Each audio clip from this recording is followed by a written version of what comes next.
a cúpula do partido de pegar R$1,5 bilhão.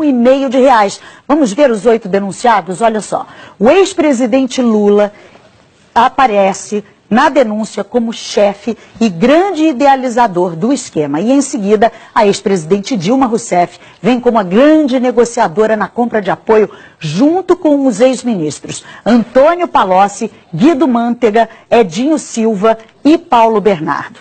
A senadora Gleisi Hoffmann, atual presidente do partido, e o ex-tesoureiro João Vacari Neto completam a cúpula petista de denunciados. Rodrigo Janot mostra como os acusados montaram uma rede de arrecadação de propina no governo, principalmente via Petrobras. O ex-presidente Lula foi apontado como líder do esquema e, por isso, se condenado, pegaria uma pena maior, não é, Juliana? Chico, a Ana Luísa mostrou aí todos os nomes dessa nova denúncia, né? E para o Procurador-Geral da República, Lula foi o grande idealizador dessa organização criminosa. O Ministério Público somou pagamentos de vantagens indevidas a Lula de R$230 milhões por suposto favorecimento às empreiteiras Odebrecht e OAS. A denúncia analisou o esquema desde 2002. A cúpula do PT cometeu, pelo menos durante 14 anos, crimes contra a administração pública, segundo o Procurador-Geral da República. Na denúncia, ele fala que o esquema envolveu órgãos como Petrobras, BNDES e Ministério do Planejamento e que o esquema permitiu que os 8 petistas recebessem de propina quase R$1,5 bilhão. O procurador diz que só na Petrobras o prejuízo gerado foi de pelo menos R$29 bilhões.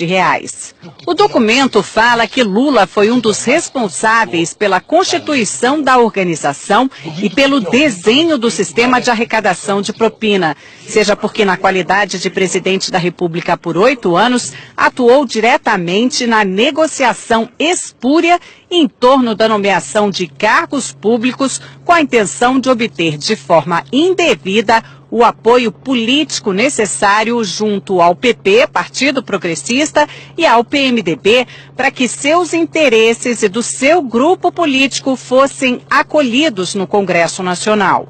O procurador diz ainda, no lugar de negociações políticas, temos negociatas ilícitas, nas quais a moeda de troca não era simplesmente divisão de poder para governar, mas sim a compra de apoio político com a utilização de dinheiro público.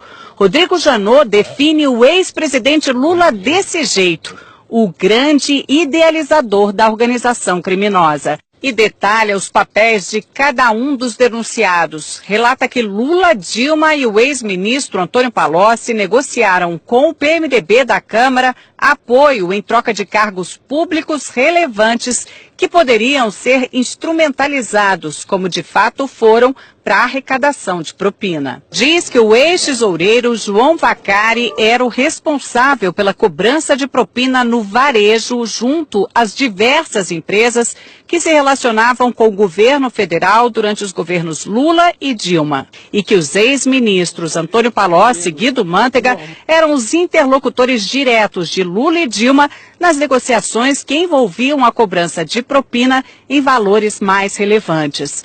A senadora e hoje presidente nacional do PT, Gleisi Hoffmann, e o ex-ministro Paulo Bernardo, segundo a denúncia, não apenas davam suporte ao esquema ilícito montado, como também operaram diretamente a cobrança de propina no Ministério do Planejamento. Diz ainda que Gleisi foi uma das mais beneficiadas nos esquemas ilícitos mantidos pela organização criminosa na Petrobras, no Ministério do Planejamento, junto ao Odebrecht e à JF. O procurador fala que o ex-ministro, hoje prefeito de Araraquara, Edinho Silva, teve uma participação mais relevante na organização na qualidade de coordenador da campanha presidencial de Dilma de 2014, quando substituiu Vacari na missão de arrecadar valores ilícitos em benefício daquela campanha. E afirma que a ex-presidente Dilma integrou a organização desde 2003, quando assumiu a convite de Lula o Ministério de Minas e Energia. A denúncia afirma que desde ali contribuiu decisivamente para que os interesses privados negociados em troca de propina pudessem ser atendidos, especialmente no âmbito da Petrobras, da qual foi presidente do Conselho de Administração entre 2003 e 2010. Outro trecho do documento diz que chama atenção a quantidade de contas correntes de propina mantidas pelos petistas junto a grupos empresariais dominantes no cenário econômico brasileiro.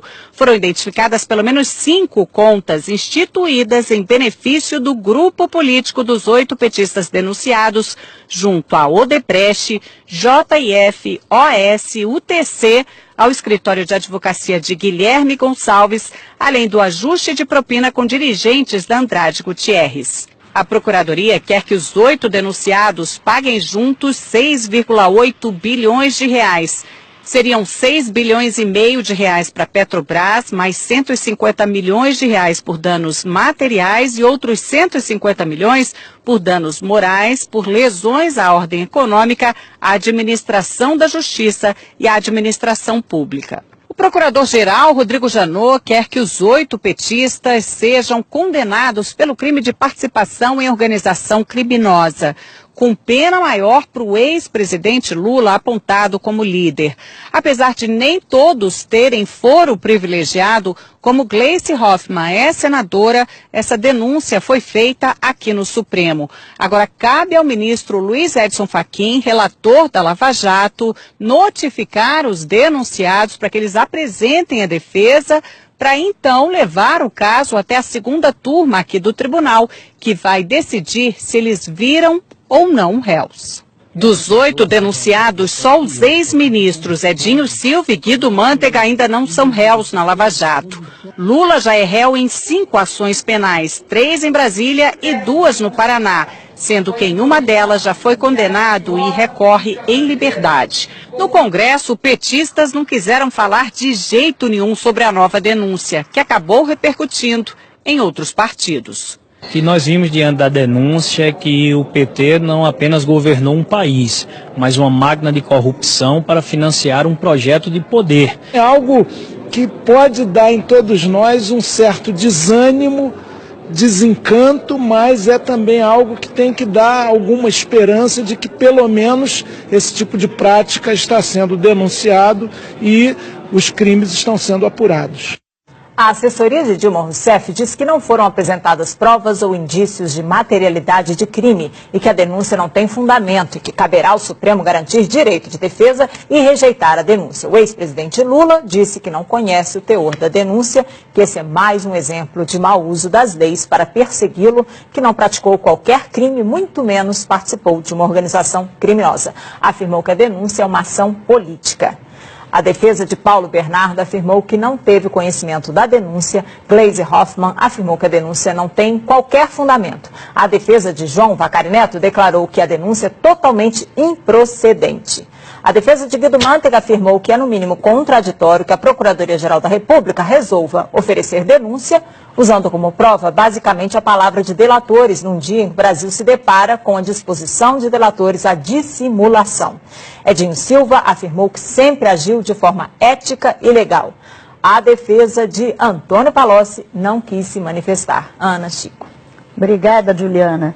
Os valores da propina impressionam demais. 1,5 bilhão de reais é dinheiro que não acaba. A gente vai a Brasília conversar com Alexandre Garcia. Alexandre, os valores são inacreditáveis, né? Pois é, as pessoas comuns não fazem ideia do que seja 1,5 bilhão, né? 1,5 bilhão atribuídos pela Procuradoria-Geral da República a 8 pessoas. Mas é mais ou menos como multiplicar aquele apartamento banco do Gedel por 30 vezes o que foi contado ontem na Bahia. E Janot, que confessou ter agido por medo e não por coragem, né, ao reagir às novas revelações envolvendo o procurador Marcelo Miller e a JBS, e que parecia atingido por uma flechada de Joesley, mostrou que ainda tem flechas e alvejou ontem, como a gente viu aí, uma parte do esquema petista, né, desde ex-presidente da República até a presidente do partido. Reagiu E não se sabe se já usou todas as flechas ou ainda haverá mais bambu nesses 10 dias depois de homologada a colaboração premiada do doleiro do PMDB, Lúcio Funaro. Olha, aquele apartamento emprestado na Bahia cheio de dinheiro é um retrato da corrupção brasileira.